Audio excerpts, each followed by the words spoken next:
meu nome é Carmela, tenho 67 anos, e por 30 anos inteiros, me dediquei ao magistério numa escola estadual aqui em Pelotas. Sempre fui uma mulher organizada, daquelas que guarda cada papel no lugar certo, cada recibo numa pasta separada. Por isso mesmo não consegui entender, quando cheguei no Banco do Brasil, naquela terça-feira de março, e a gerente, Valdirene, me olhou com uma cara estranha, daquelas que a gente vê quando alguém tem pena da gente. Comente se você já passou por alguma situação assim, e me fale de onde você está assistindo minha história.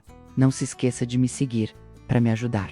Voltando à nossa história. Dona Carmela, ela disse, mexendo no computador com os dedos nervosos: a senhora tem certeza que quer consultar o saldo? Achei a pergunta boba. Claro que tinha certeza, era minha aposentadoria, o dinheiro que eu tinha suado 30 anos para conseguir. Valdirene virou a tela do computador na minha direção e eu senti minhas pernas fraquejarem. Saldo, R$0. Como assim zero? Perguntei. A voz saindo mais baixa que o normal. Deve ter algum erro. Valdirene mexeu mais um pouco no sistema, seus olhos preocupados. Dona Carmela teve uma transferência de todo o valor há 2 semanas. Uma procuração, em nome do Senhor. Reinaldo Santos. Reinaldo, meu marido de 42 anos. O homem que dividia a cama comigo todas as noites, que tomava chimarrão na minha cuia toda manhã. Procuração, murmurei, tentando lembrar. Eu não assinei procuração nenhuma. Mas então me lembrei. Há uns 3 meses, Reinaldo tinha vindo com os papéis, dizendo que era para facilitar umas questões burocráticas da aposentadoria. Eu confiei, como sempre confiava nele. O valor foi transferido para uma conta em nome dele. Valdirene continuou, sua voz cheia de constrangimento. A senhora quer que eu imprima o comprovante? Peguei o papel com mãos trêmulas. Lá estava R$47.350 transferidos para a conta de Reinaldo Santos. Todo meu dinheiro, toda a minha segurança. Saí do banco como uma sonâmbula, caminhando pelas ruas de Pelotas, sem destino certo. As velhas casas coloniais que sempre me davam sensação de aconchego, agora pareciam me observar com tristeza. Como tinha sido tão ingênua. Quando eu cheguei em casa, Reinaldo estava na sala assistindo televisão. Uma cuia de chimarrão na mão, os pés descalços, em cima do puff que eu mesmo havia bordado anos atrás. Parecia o homem mais tranquilo do mundo. Oi, querida, ele disse sem tirar os olhos da tela. Como foi no banco? Tudo certo, menti, guardando o comprovante na bolsa. Algo dentro de mim gritava para confrontá-lo, ali mesmo. Mas outra parte, mais cautelosa, me disse para esperar, para descobrir mais. Sentei na poltrona ao lado dele, observando aquele rosto que conhecia há tanto tempo, os cabelos grisalhos, as rugas ao redor dos olhos, a barba sempre bem feita. Quando tinha começado a esconder segredos de mim, Reinaldo, comecei, tentando manter a voz normal. Você lembra daquela procuração que me pediu para assinar? Ele deu uma olhada rápida na minha direção, depois voltou para a televisão. Procuração, sim. Era para facilitar umas coisas burocráticas. Pourquoi? Só curiosidade. Respondi. Mas notei como seus dedos apertaram a cuia com mais força, naquela noite, deitada ao lado dele, escutando sua respiração pesada, de quem dorme sem culpa na consciência. Fiquei olhando para o teto pensando em como minha vida tinha se transformado numa mentira. Durante 42 anos de casamento, sempre fui a esposa dedicada. Cuidei da casa, criei nossos 2 filhos, Roberto e Marcela, que já estavam casados e morando longe. Nunca questionei suas saídas. Suzy Rério, suas decisões, talvez por isso, ele achasse que podia fazer o que quisesse comigo. Nos dias seguintes, comecei a prestar atenção em detalhes que antes passavam despercebidos. Como Reinaldo saía todas as terças e quintas-feiras dizendo que ia jogar dominó com os amigos do sindicato. Como sempre voltava mais tarde do que prometia, às vezes com cheiro de perfume que não era meu. Como foi o jogo hoje? Perguntei numa quinta-feira, quando Elche ganhei 3 partidas. Ele respondeu rápido demais, já indo pro banho. O pessoal estava inspirado hoje, mas quando eu perguntava detalhes, quem estava lá, quem ganhou mais jogos, se tinha novidade, ele mudava de assunto, sempre. Foi numa tarde de sábado, que resolvi ligar para seu Dorival. Dos amigos de Domino, que eu conhecia há anos. Seu Dorival, é a Carmela. Queria saber se vocês vão jogar na quinta que vem. Jogar? Carmela, nós não jogamos há mais de 2 anos. O grupo meio que se desfez quando o Antônio se mudou para Caxias. O telefone escorregou da minha mão. 2 anos. Há 2 anos, Reinaldo mentia sobre onde ia nas terças e quintas. E eu, como uma tola, acreditava em cada palavra. Naquela noite, quando ele saiu dizendo que ia comprar cigarro na padaria da esquina, resolvi revirar suas coisas. No bolso da jaqueta que ele mais usava, encontrei um recibo de restaurante Data da semana passada. Mesa para 2, R$ 67 em um jantar, com meu dinheiro roubado. Quando o Reinaldo voltou com um maço de cigarro, eu estava na cozinha preparando o mate como sempre fazia. Ele me deu um beijo na testa, do jeito carinhoso de sempre. Obrigada, eu disse, tentando não deixar a amargura traspassar na voz. Pelo quê, amor? Por cuidar tão bem de mim, todos esses anos. Ele sorriu, satisfeito. Sempre vou cuidar de ti, Carmela. Sempre, mentiroso. As palavras queimaram na minha garganta, mas não saíram, porque naquele momento, eu entendi que precisava ser mais esperta que ele. Precisava descobrir até onde ia sua traição antes de agir. Mas uma coisa eu já sabia: o homem que dormia ao meu lado há 42 anos tinha roubado não apenas meu dinheiro, tinha roubado minha confiança, minha paz, minha sensação de segurança, e isso eu nunca perdoaria. Na terça-feira seguinte, Reinaldo se arrumou como sempre fazia para suas supostas partidas de dominó. Calça social atum marinho, camisa branca passada a ferro, aquele perfume que eu tinha dado de presente no Natal passado, mas dessa vez, eu estava prestando atenção em cada detalhe. Vou sair, querida, ele disse, me dando o beijinho de sempre, na testa. Não me espera acordada, pode ser que o jogo se estenda. Tá bom, amor, diverte-te. Esperei ele sair, contei até 10, peguei minha bolsa e saí atrás dele. Meu coração batia tão forte que pensei que os vizinhos pudessem escutar. Nunca tinha feito uma coisa dessas na vida. Aos 67 anos, ali estava eu, seguindo meu próprio marido pelas ruas de Pelotas, como uma detetive particular. Reinaldo caminhou pela rua 15 de novembro, passou pelo mercado público, seguiu em direção ao bairro Fragata. Mantive uma distância segura, escondendo-me atrás de postes e árvores quando necessário. Senti-me ridícula, mas ao mesmo tempo, pela primeira vez em semanas, senti que estava fazendo algo para descobrir a verdade. Ele parou em frente a uma casa pequena, de madeira pintada de verde claro, com um jardim bem cuidado na frente. Uma casa que eu nunca tinha visto na vida. Reinaldo não bateu na porta nem tocou a campainha. Ele tinha chave.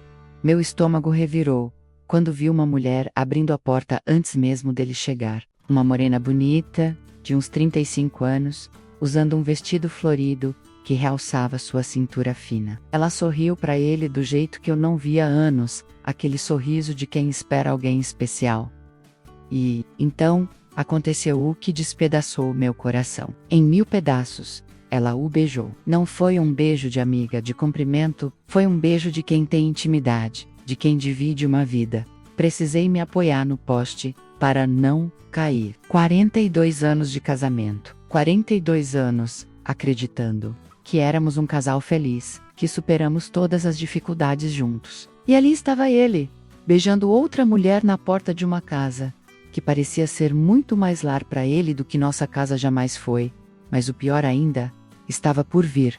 Uma criança pequena, de uns 4 ou 5 anos, apareceu correndo pela porta, gritando papai, papai, chegou, e se jogou nos braços de Reinaldo. Ele a pegou no colo com um carinho que eu não via ele demonstrar há décadas, nem quando nossos próprios filhos eram pequenos. Ele tinha sido tão carinhoso. Papai.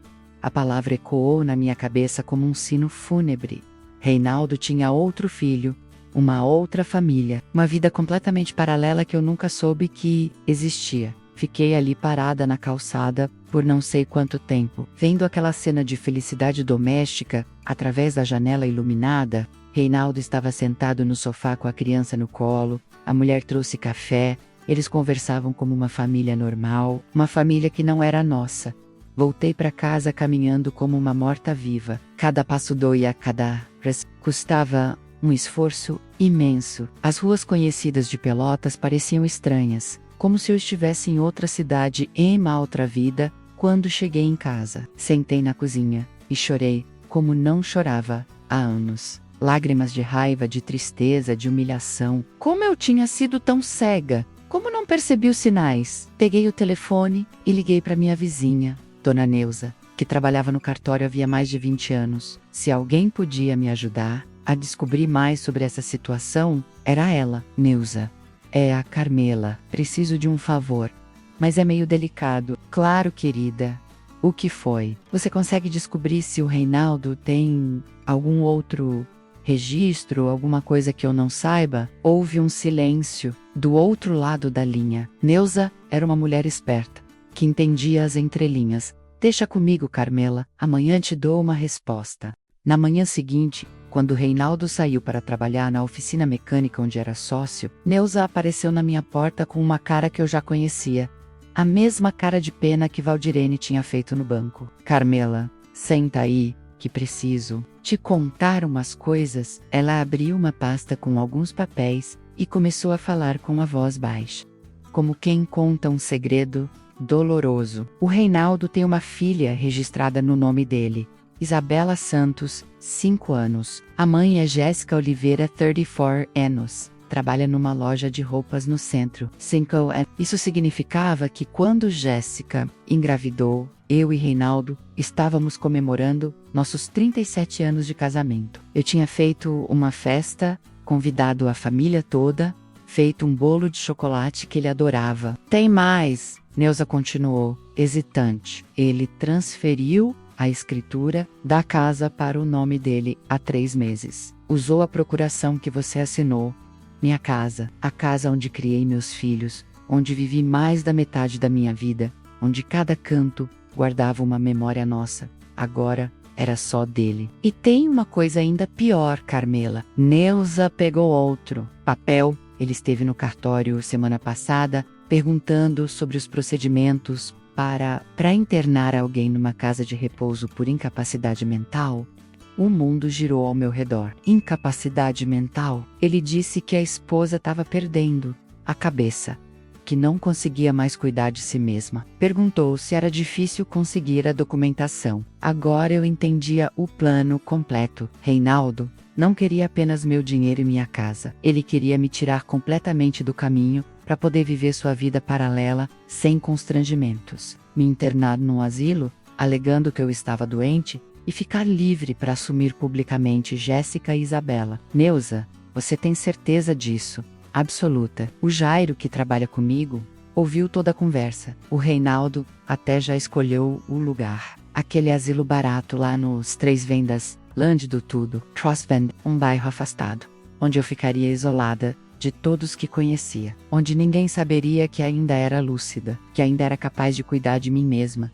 Neuza foi embora me deixando sozinha com aquela revelação devastadora. Sentei na poltrona da sala, onde Reinaldo costumava assistir televisão, e tentei processar tudo o que tinha descoberto. Meu marido não era apenas um traidor. Ele era um homem calculista, capaz de destruir completamente minha vida para construir a felicidade dele. Mas enquanto eu estava ali, sentindo o peso de 42 anos de mentiras caindo sobre meus ombros, lembrei de algo que Reinaldo não sabia, algo que poderia mudar toda essa história.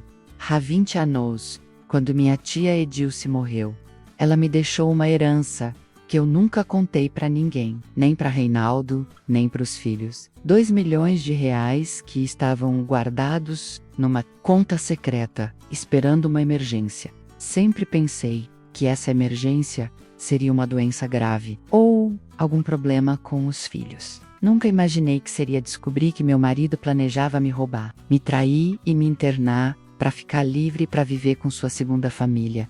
Mas agora eu sabia qual era a minha emergência, e pela primeira vez desde a descoberta no banco, um sorriso frio apareceu no meu rosto.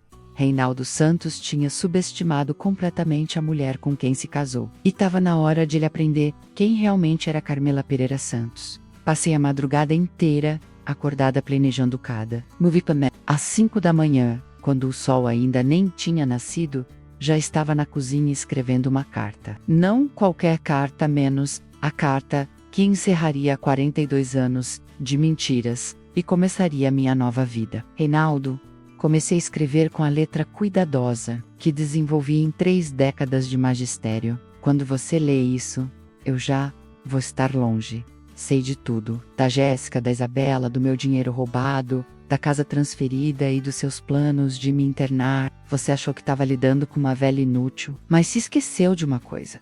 Professores aprendem a descobrir mentiras melhor que ninguém. Continuei escrevendo, colocando no papel cada descoberta, cada humilhação, cada momento em que ele me fez de idiota. Mas o final da carta guardei para o golpe fatal. Às 7 da manhã, Reinaldo desceu para tomar café como sempre fazia. Estava assoviando uma música, os cabelos ainda bagunçados do sono, aquele ar de quem não tem nenhuma preocupação na vida. Pobrezinho, não sabia o que estava por vir. Bom dia, querida, ele disse, me dando o beijinho rotineiro na testa. Hoje vou chegar mais tarde. Tenho uma reunião no sindicato.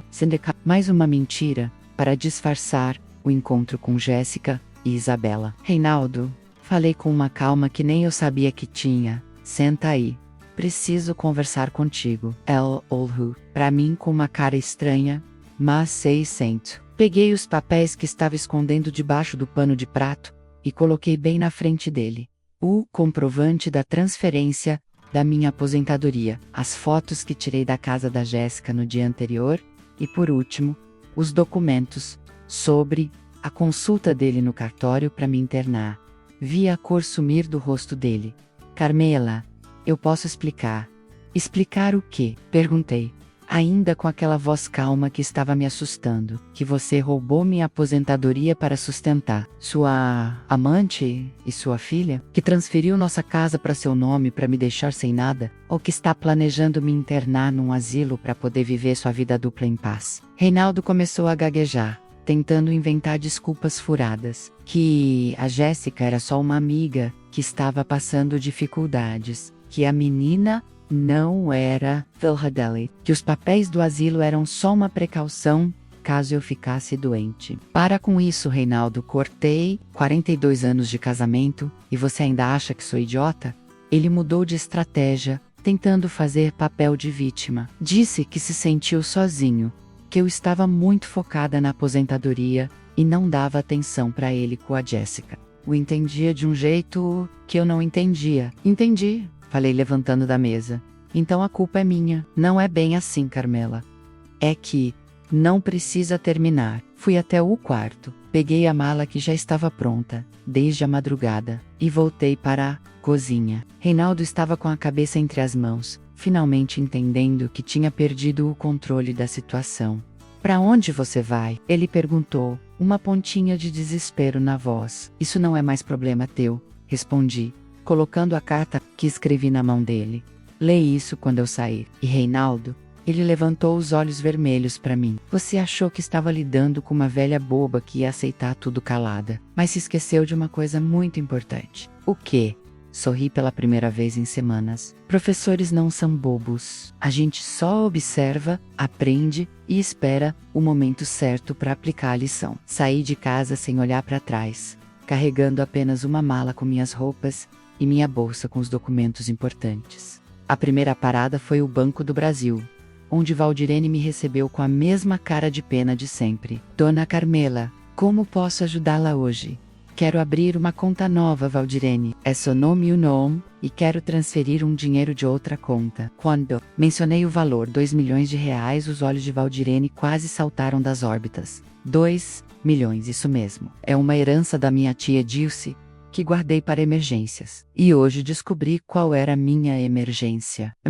2 horas, todo o dinheiro estava numa conta nova, protegida por senhas que só eu conhecia. Saí do banco sentindo-me uma mulher diferente. Pela primeira vez em décadas, eu tinha controle total sobre minha vida financeira. A segunda parada foi a rodoviária. Comprei uma passagem para Porto Alegre, primeira viagem que sairia naquela tarde. Não tinha um plano específico, só sabia que precisava sair de Pelotas. Saí da vida que tinha se tornado uma mentira. No ônibus, enquanto via minha cidade ficar para trás pela janela, liguei para meus filhos. Roberto, meu filho mais velho, atendeu no segundo toque. Mãe, como é que está? Roberto, filho, preciso te contar uma coisa importante. Teu pai e eu estamos nos separando. Houve um silêncio do outro lado da linha. Separando? Mas por quê? Vocês estão juntos há mais de 40 anos. Contei tudo para ele. A traição, o roubo, os planos de me internar. Roberto ficou em choque. Depois passou para raiva. Esse desgraçado! Mãe, volta para casa que eu vou lá resolver isso. Não, filho, não volta. Essa é uma briga minha. E eu já venci. Como assim já venceu? Tu vai entender quando a poeira baixar. Por enquanto, só quero que saiba que tua mãe está bem, está segura. E pela primeira vez, em anos, está verdadeiramente livre. Liguei para Marcela, minha filha, e tive uma conversa parecida. Os dois ficaram preocupados, ofereceram suas casas, quiseram saber onde eu estava indo. Mas não contei detalhes. Era importante que não soubessem, pelo menos por enquanto, em Porto Alegre. Aluguei um apartamento pequeno, mas aconchegante no bairro Moinhos de Vento. Um lugar só meu, onde ninguém poderia me mentir, me roubar ou planejar meu futuro, sem minha permissão. Na primeira noite, no apartamento novo, sentada na varanda, com uma xícara de chá, liguei para Neuza. Como ele reagiu? Perguntei. Carmela, ele chegou em casa gritando, procurando você por toda parte. Leu a carta umas 5 vezes, depois saiu correndo atrás de você, foi na rodoviária, perguntou para todo mundo. E a Jéssica? Pois é, aqui vem a parte interessante. Parece que ela descobriu que ele não tem mais acesso ao seu dinheiro. Neuza riu, do outro lado da linha. A coitada foi na casa dele, hoje de manhã, cobrando explicações. Os vizinhos ouviram a briga toda, ela gritando que ele prometeu que iam se casar, que iam comprar uma casa maior. E quando descobriu que ele não tem mais nada, que a casa ainda está no nome dele, mas que você sumiu com o dinheiro, ela fez as malas e foi embora. Levou a menina e disse que não quer mais saber dele. Senti uma satisfação estranha ouvindo isso. Não era alegria pela dor dos outros, mas uma sensação de justiça sendo feita. Reinaldo tinha perdido tudo. A esposa que sustentava sua vida confortável, a amante que só estava interessada no seu dinheiro e a filha que mal conhecia. E como ele está? Perguntei, curiosa apesar de tudo. Péssimo. Anda pela cidade feito um fantasma, perguntando para todo mundo se alguém sabe onde você está. Até foi na escola onde você trabalhava. Na escola? Foi.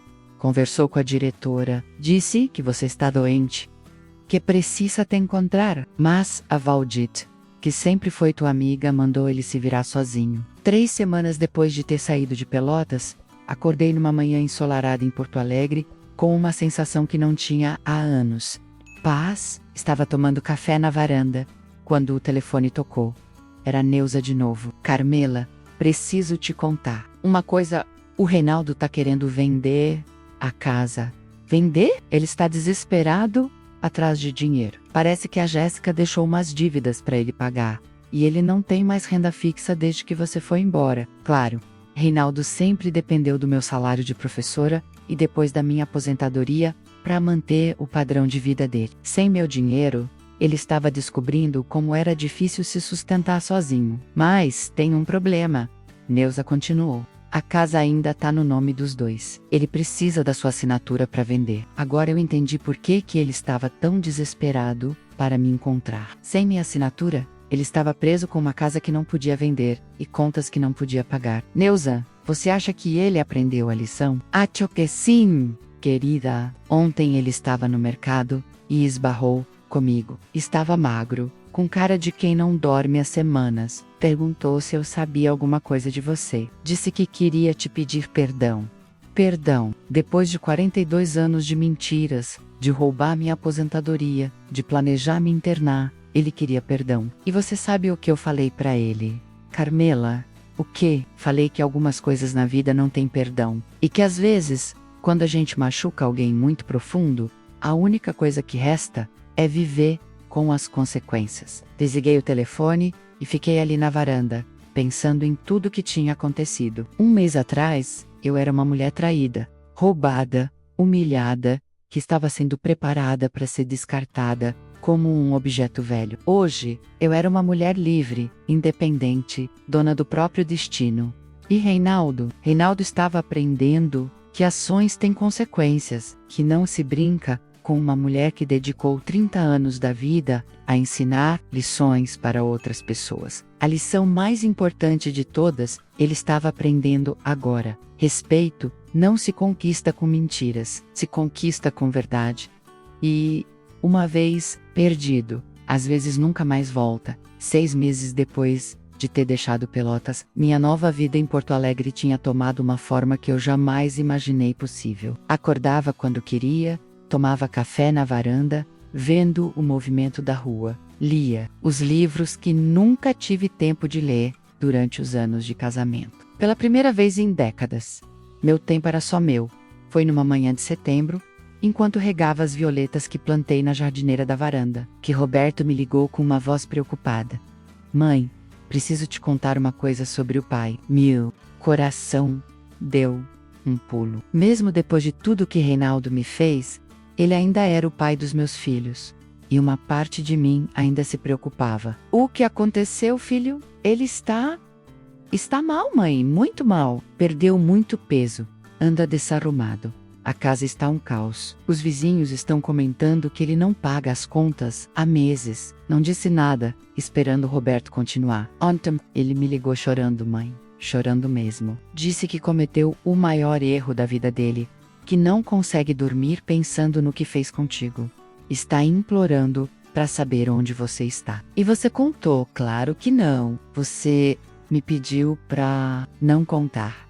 E eu não vou contar. Mas ele está desesperado. Disse que quer te pedir perdão pessoalmente. Desliguei o telefone e fiquei pensando. Parte de mim sentiu uma pontinha de satisfação, sabendo que Reinaldo estava pagando pelo que fez. Mas outra parte, a parte que ainda lembrava dos momentos bons dos nossos 42 anos juntos, sentia uma tristeza estranha. 2 semanas depois, Neuza me ligou com notícias ainda mais graves. Carmela, o Reinaldo foi internado. Meu sangue gelou. Internado? Por quê? Infarte. Não foi grave, mas os médicos disseram que foi por estresse e má alimentação. Ele tá no hospital há 3 dias, sozinho. Os filhos foram visitá-lo. Mas o que, Neuza? Carmela, ele está diferente. Não é mais aquele homem arrogante de antes. Tá quebrado, sabe? Fica o tempo todo perguntando se alguém tem notícias suas, se você está bem, se está feliz. Fiquei calada, processando a informação. E tem outra coisa. Neuza continuou. A Jéssica apareceu no hospital. Apareceu, mas não foi para consolar ele, não. Foi para cobrar uma pensão alimentícia da Isabela. Descobriu que mesmo sem ter dinheiro, ele ainda é dono da casa. Quer que ele venda para pagar a pensão. Ironia do destino. A mesma casa que Reinaldo roubou de mim, agora estava sendo cobiçada pela mulher que o havia abandonado quando descobriu que ele não tinha mais meu dinheiro. E ele, o que disse? Disse que não pode vender porque precisa da sua assinatura. Jéssica ficou furiosa. Fez um escândalo no hospital. Disse que ia processar ele. Desliguei o telefone e fiquei na varanda, pensando em toda essa situação. Reinaldo estava pagando caro por suas escolhas. Mas agora a cobrança vinha de todos os lados. Dos filhos, decepcionados. Da amante que só queria dinheiro. Do próprio corpo que não aguentou tanto estresse. Foi nessa época que comecei a trabalhar como voluntária numa biblioteca comunitária no meu bairro. Era um trabalho simples, menos ajudava crianças com dificuldades de leitura, mas me dava um propósito, uma sensação de estar sendo útil. As crianças me chamavam de vó Carmela e sempre corriam para me abraçar quando chegavam para as aulas. Uma tarde, estava ajudando uma menina de 8 anos com um livro de contos. Quando ela me perguntou: Vó Carmela, a senhora tem netinhos? Não, querida, respondi, sentindo uma pontada no peito. Não tenho. Por que não? Como explicar para uma criança que meus filhos moravam longe, que eu me separei do avô deles, que minha vida tinha virado de cabeça para baixo. Apenas sorri e disse que às vezes as coisas não acontecem como a gente quer, mas aquela pergunta ficou na minha cabeça. Será que valeu a pena destruir completamente minha família por causa da traição de Reinaldo? Será que não havia uma forma de resolver as coisas sem que tudo explodisse daquele jeito? 2 semanas depois, recebi uma ligação que mudou tudo. Era Marcela, minha filha, chorando no telefone. Mãe, preciso te contar uma coisa terrível. O que foi, filha? É sobre o pai. Descobrimos uma coisa sobre ele e a Jéssica. Meu coração acelerou. O que vocês descobriram? Mãe, a Isabela não é filha dele. O mundo parou ao meu redor. Como assim? Não é filha dele? O Roberto contratou um detetive para investigar toda essa história. A gente queria entender como o pai foi capaz de fazer isso contigo. E descobrimos que a Jéssica aplicou um golpe nele. Sentei numa cadeira, sentindo minhas pernas fraquejarem. Ela já tinha feito isso com outros homens. Mãe, arrumava um namorado fixo, engravidava de outro e fazia o namorado acreditar que o filho era dele. Depois usava a criança para conseguir dinheiro, mas ele registrou a menina, porque ela convenceu ele. Disse que não podia registrar no nome do pai verdadeiro porque o cara era casado. Fez toda uma história dramática e o pai, que já estava envolvido emocionalmente, acreditou em tudo. Fiquei em silêncio, tentando processar essa informação. Reinaldo não era apenas um traidor. Ele tinha sido vítima de um golpe. Isso não justificava o que ele fez comigo, mas explicava algumas coisas. Tem mais, mãe.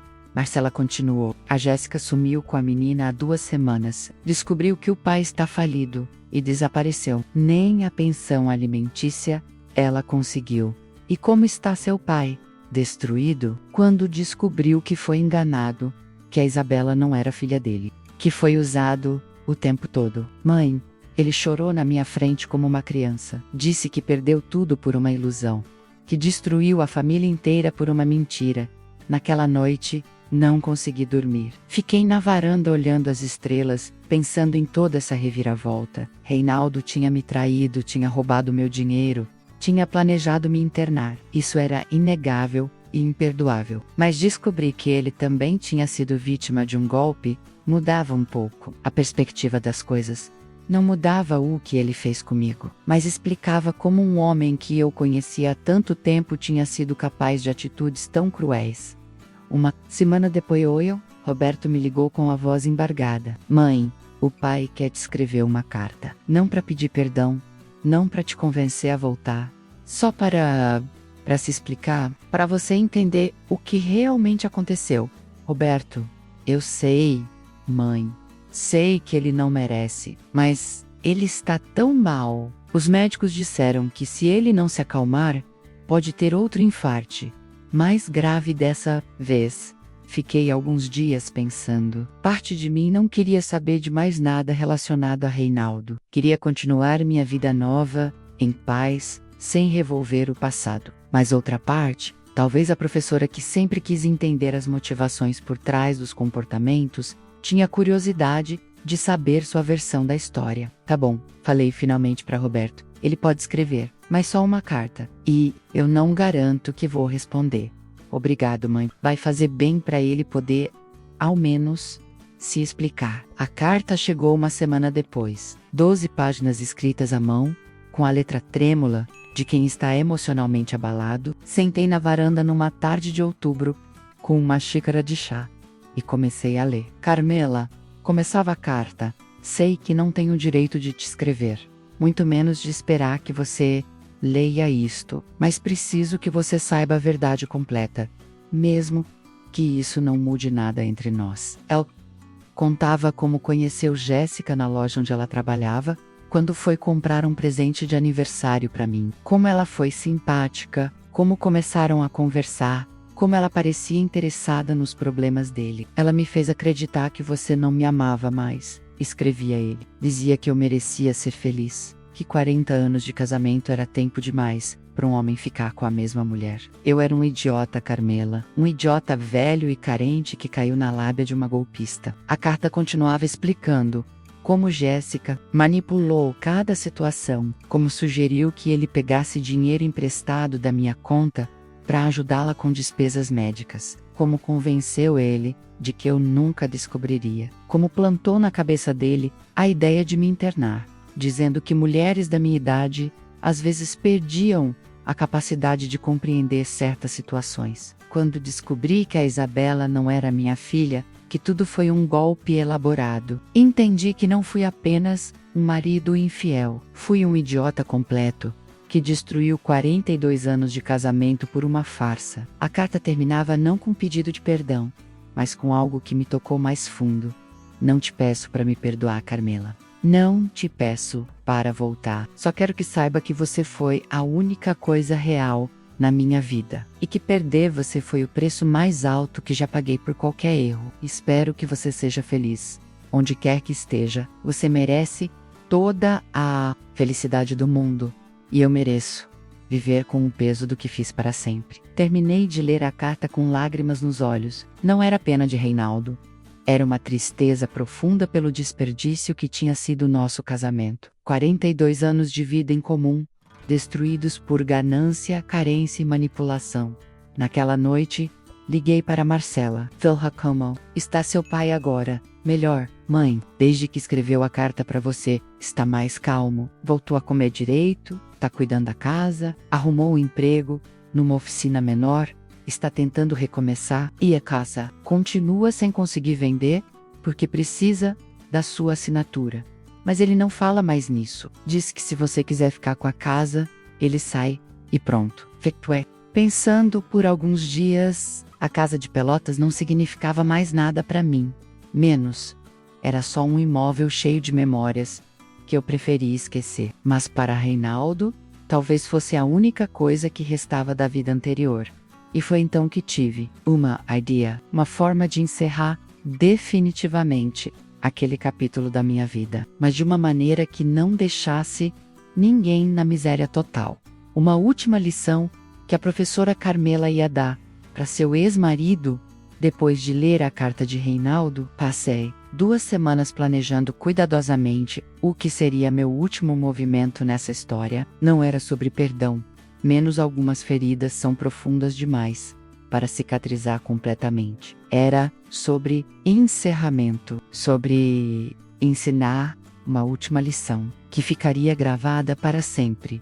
Na manhã de uma sexta-feira de novembro, liguei para Roberto. Filho, quero que você organize um encontro. Eu, você, a Marcela e seu pai. No sábado, às 2 da tarde, na nossa antiga casa. Mãe, você tem certeza? Depois de tudo, tenho certeza. É hora de encerrar isso de uma vez por todas. Roberto ficou em silêncio por alguns segundos. O pai vai ficar em choque quando souber que você vai aparecer. Então não conta pra ele. Só diz que você e a Marcela querem conversar com ele sobre uns assuntos de família. Eu quero que seja uma surpresa. No sábado, peguei o ônibus de Porto Alegre para Pelotas. Durante as 2 horas de viagem, fiquei olhando a paisagem pela janela, lembrando de todas as vezes que fiz esse trajeto com Reinaldo para visitar parentes. Quantas memórias, quantos planos que nunca se realizaram. Quando cheguei na minha antiga rua, senti o coração apertar. Tudo estava igual, mas ao mesmo tempo completamente diferente. As casas, as árvores, os vizinhos na calçada, menos tudo fazia parte de uma vida que não era mais minha. A casa onde vivi por décadas estava com a tinta descascada, o jardim mal cuidado. Mesmo de longe dava para ver que não recebia os cuidados de antes. Respirei fundo e toquei a campainha. Roberto abriu a porta, me abraçou forte e sussurrou no meu ouvido. Ele está na sala. Não sabe que você está aqui. Entrei na casa, que já foi minha, e senti uma mistura estranha de familiaridade e estranhamento. O cheiro, os móveis, até a disposição das coisas, tudo igual. Mas eu era uma pessoa completamente diferente da que saiu dali 8 meses atrás. Caminhei até a sala e vi Reinaldo sentado no sofá, conversando com Marcela. Tava mais magro, mesmo, com os cabelos mais grisalhos, uma aparência cansada que eu nunca tinha visto nele. Quando me veio, o rosto dele ficou branco como papel. Carmela, ele sussurrou, como se estivesse vendo um fantasma. Oi, Reinaldo. Ele se levantou do sofá com dificuldade. as mãos tremendo. Por um momento, pensei que fosse desmaiar. Você está aqui. De verdade. Estou. Ficamos nos olhando por alguns segundos. 8 meses de separação e dor entre nós. Roberto e Marcela saíram discretamente da sala, nos deixando sozinhos. Senta, falei, indicando a poltrona onde ele costumava assistir televisão. Reinaldo obedeceu como uma criança. Assustada, eu me sentei no sofá, mantendo uma distância segura. Recebi sua carta, comecei. E? Ele perguntou com a voz fraca. E vim aqui para te dar uma resposta. Não por telefone, não por carta. Olhando nos seus olhos, ele engoliu em seco. Esperando. Reinaldo, você me machucou de um jeito que eu nem sabia que era possível ser machucada. Você não só me traiu, você me roubou, planejou me descartar, fez de mim uma idiota por anos. Isso eu nunca vou esquecer e nunca vou perdoar.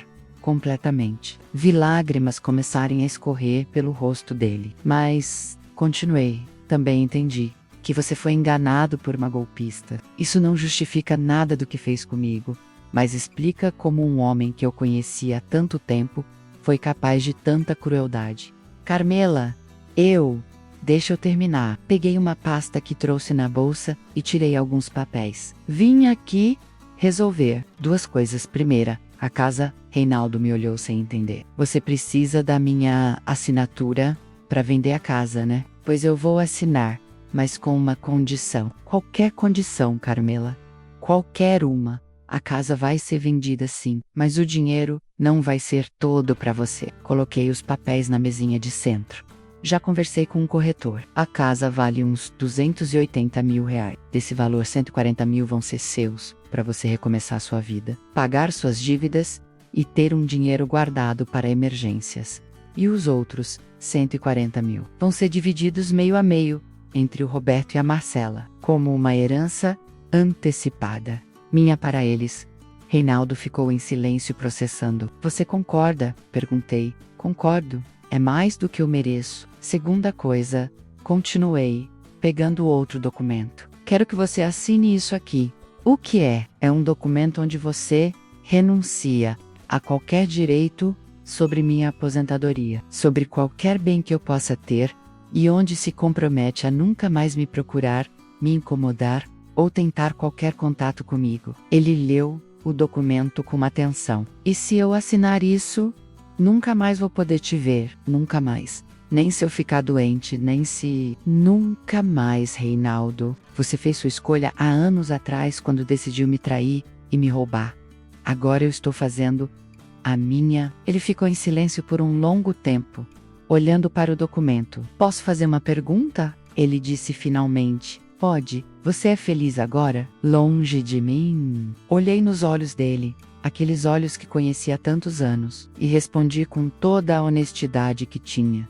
Sou, pela primeira vez em décadas. Acordo todos os dias sabendo que ninguém vai me mentir, me roubar ou planejar meu futuro sem minha permissão. Tenho amigos novos, trabalho em coisas que me dão prazer, controlo minha própria vida. Sim, Reinaldo, eu sou feliz. Vi ele fechar os olhos como se tivesse levado um soco no estômago. E é por isso, continuei, que nunca mais vou correr o risco de voltar para essa vida. O que nós tivemos de bom, ficou no passado. O que você fez de ruim, não tem conserto. Reinaldo pegou a caneta que ofereci e assinou os 2 documentos, sem pestanejar.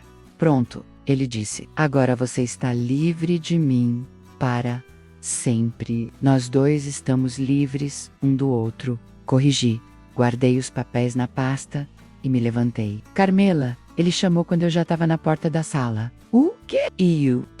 Durante todos esses anos, mesmo com todos os erros que cometi, uma parte de mim sempre te amou de verdade. Parei na porta sem me virar para olhá-lo. Eu sei, Reinaldo, e foi por isso que doeu tanto. Saí da sala e encontrei Roberto e Marcela na cozinha, ansiosos. Como foi? Marcela perguntou. Foi como tinha que ser. A casa vai ser vendida, vocês vão ficar com uma parte do dinheiro e eu nunca mais vou ter que lidar com essa situação. E seu pai vai recomeçar a vida dele e eu vou continuar a minha... Cada um no seu quadrado. Abracei meus filhos e me despedei. Roberto se ofereceu para me levar até a rodoviária mas eu recusei. Queria caminhar pelas ruas de Pelotas uma última vez. Me despedi daquela cidade que foi minha casa por tantos anos, no ônibus de volta para Porto Alegre. Olhei pela janela e senti uma paz que não esperava sentir. Não era alegria, não era tristeza, menos era alívio. O alívio de quem finalmente fechou um ciclo. De quem disse tudo o que precisava dizer e fez tudo o que precisava fazer. 3 meses depois, Roberto me ligou para dizer que a casa tinha sido vendida e que o dinheiro estava dividido conforme combinado. Reinaldo tinha se mudado para um apartamento pequeno e estava trabalhando numa oficina. Parecia mais estável, mais em paz consigo mesmo. Ele pergunta por você, às vezes Roberto diz. E você responde o quê? Que você está bem com esta feliz. E que essa é a única informação que ele vai ter. Parece hoje, 1 ano depois de ter descoberto a traição, acordo todos os dias no meu apartamento em Porto Alegre, com um sentimento que demorei 67 anos para conhecer. Total liberdade. Não liberdade de fazer o que quero, essa eu sempre tive. Liberdade de ser quem eu realmente sou, sem ter que me moldar às expectativas ou mentiras de outra pessoa. Trabalho na biblioteca 3 vezes por semana. Tenho amigas novas que conheci no prédio, leio livros que sempre quis ler, viajo para lugares que sempre quis conhecer. Uso meu dinheiro como quero, moro onde quero, como o que quero. Às vezes, pessoas me perguntam se não sinto saudade da vida de casada, se não fico sozinha, e eu sempre respondo a mesma coisa. Prefiro estar sozinha e em paz do que acompanhada. E sendo enganada, a lição mais importante que aprendi aos 67 anos foi esta: nunca é tarde para recomeçar. Nunca é tarde para descobrir que você é mais forte do que imaginava. E nunca é tarde para entender que o maior amor que você pode sentir é o amor próprio. Aquele que não te deixa aceitar migalhas de carinho de quem deveria te dar um banquete de respeito. Reinaldo aprendeu que ações têm consequências. Eu aprendi que uma vida só vale a pena quando é verdadeiramente nossa. E essa, talvez, tenha sido a lição mais valiosa de todas. Que às vezes perder tudo é a única forma de descobrir o que realmente importa. E o que importa, no final da conta, é a paz de espírito que vem de saber que você nunca mais vai aceitar ser menos do que merece. Eles esqueceram que durante 30 anos eu fui professora, e a última lição que dei foi para mim mesma.